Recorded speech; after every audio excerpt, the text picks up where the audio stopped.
Mr. Tony Clarke, who will be speaking with regard to free trade agreements.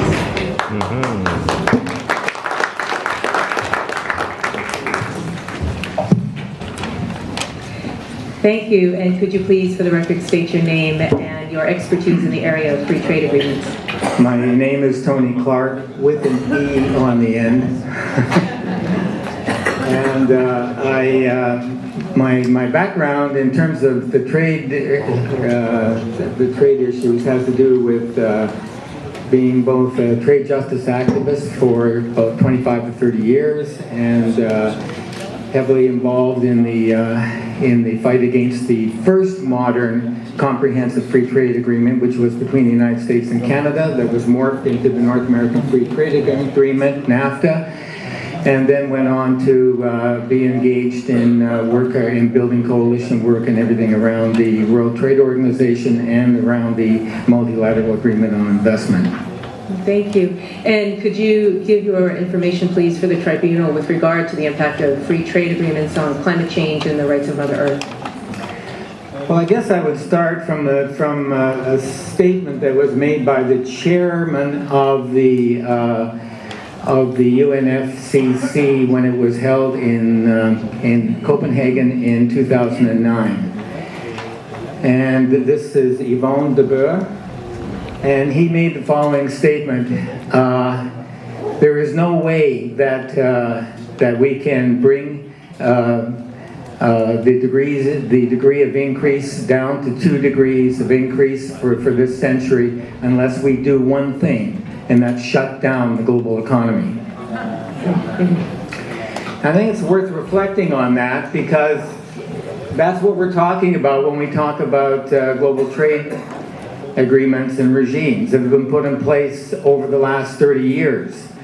These are the machines and engines of growth, of economic growth. These are the engines of increasing consumption and the engines of increasing production.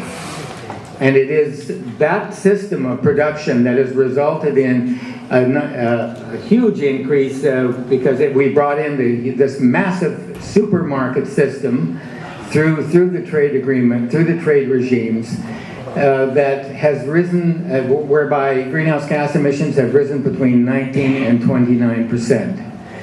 It is also the same system that produces this ongoing wave of waves of container ships taking huge cargo across half the globe or more, and again a 400% increase in that kind of container ship movement.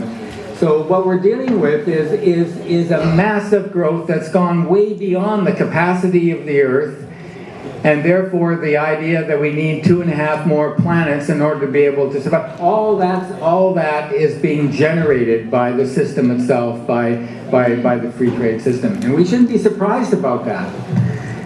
Because really, it goes back 40 years ago. It was a little over 40 years ago that the first Stockholm Conference on the environment was held, where we first started to really collectively, universally start talking about greenhouse gas emissions and global warming and climate change.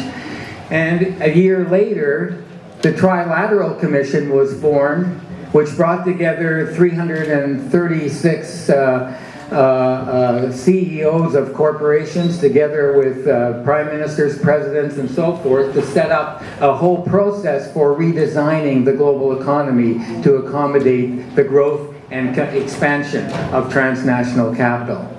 So in that sense, we're talking about a massive machinery that's been put in place to accelerate the greenhouse gas emissions and therefore climate change. Thank you. And the Universal Declaration of the Rights of Mother Earth talks about our obligation to create economic systems that promote the harmonious functioning of Mother Earth. And it appears from what you're saying that what we have in the free trade agreements is the exact opposite. Are there alternative economic systems, alternative ways of doing our daily lives on Earth that you would recommend as an alternative to these free trade agreements?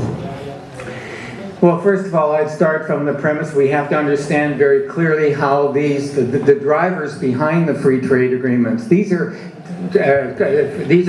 regimes that are designed for and by transnational corporations. So we have to understand that. We have to understand that transnational corporations look upon nature as capital, and therefore moving capital around the world, extractive industries here and there, and this sort of thing. That's what has to happen. But in recognizing or looking at nature as capital, they also look at nature or the earth as a dead organism. It's not a living organism. It's a dead organism. It's there to be exploited. It's there to be extracted. And that's the kind of framing that has been going on consistently with regards to the evolution of transnational corporations and around these issues. As to what to be done, there's nothing short of a complete framework overhaul of what trade should be. It's not that trade shouldn't happen, but that trade should be linked to justice. There should be a trade justice framework developed for global trade agreements. And furthermore, those global trade agreements need to be much more tied to the obligations and the demands of climate change and global warming itself. Secondly, I think that we have to rein in the power of corporations and dismantle their corporate sovereignty. And that means dismantling corporate power. And there is a treaty, a people's treaty, that is being developed to do just that. And I think we have to be much bolder in moving in those kinds of directions. I totally agree with Desmond when he said earlier that the people must rise up and demand these things. Communities must rise up and demand these things. And we can't expect that these things are going to happen overnight. Thank you, and I want to make sure that I acknowledge any questions from the judges as well. I did have one additional question, if the tribunal does not, is with regard to chief actors. We've heard some testimony from prior speakers with regard to perpetrators. Are there particular perpetrators that these large transnational corporations that you mentioned that we should be aware of in doing our own advocacy? Well, we should start with the list of 90 that was identified earlier this morning. The 90 corporations that have contributed the most to global warming and climate change because of greenhouse gas emissions. And I think we'd start with the 90. Secondly, we have to really focus in on those areas of the world where the whole struggle is going on about keeping it in the ground or not. I come from a country where that is really critical. We have the tar sands. We have those corporations that are driving that wedge and that agenda constantly. You know, we don't have anything remotely related to energy democracy left.